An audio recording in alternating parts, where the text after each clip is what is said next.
Wala pa ring supply ng tubig at kuryente sa lungsod ng Marikina pero tuloy-tuloy pa rin ang mga residente sa pagsasalba ng kanilang gamit na binaha sa tulong ng tubig na kanilang kinukuha sa Marikina River. May ulat si Ken Bornilla ng IBC 13.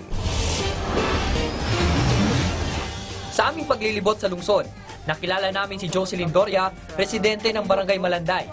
Ayon sa kanya, mabilis umano ang mga pangyayari sa kasagsagan ng malakas na pag-ulan. Kasagsagan po ng mga bandang alas 6, alas 7. Medyo umiikot na po yung tubig po ng bandarol, mataas na. So, tinignan ko po yung imburnal. Once po na yung imburnal bumubula, ibig po sabihin nun, mataas na po ang tubig. Maya-maya po nagkaroon po ng second alarm. Nagkaroon po ng second alarm, bigla na po taas.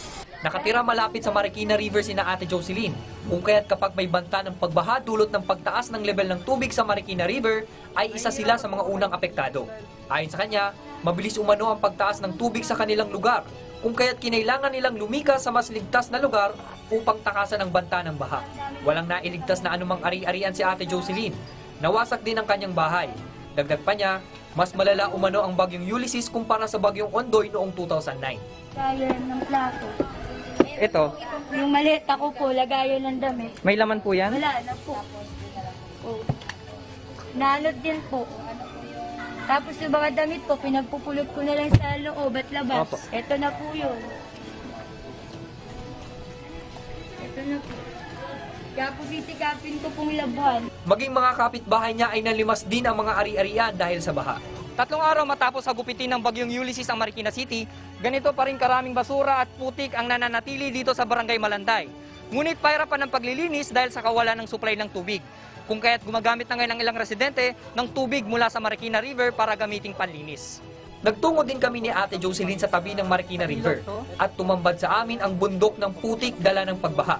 Hanggang ngayon, abot tuhod pa ang putik sa tabi ng ilog kaya't hirap sa paglilinis ang mga nakatira doon.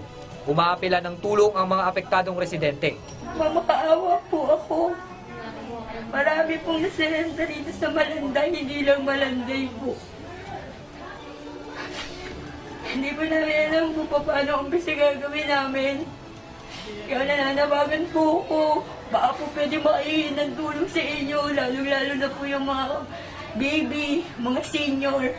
Sa ngayon, wala pa ring supply ng tubig at kuryente dito sa lungsod ng Marikina at nagpapatuloy ang mga clearing operations. Bumubuhos naman ngayon ang tulong sa mga nasalanta. Isang NGO ang nag-aalok ng Cash for Work program para sa mga residenteng nais kumita ngayong panahon na walang-wala sila. Sa Cash for Work program na ito, lilinisin ng mga benepisyaryo ang kanilang mga bahay at bibigyan sila ng 1,000 piso para sa maghapon nilang paglilinis. Ken Bornilla ng IBC 13 para sa Bayan.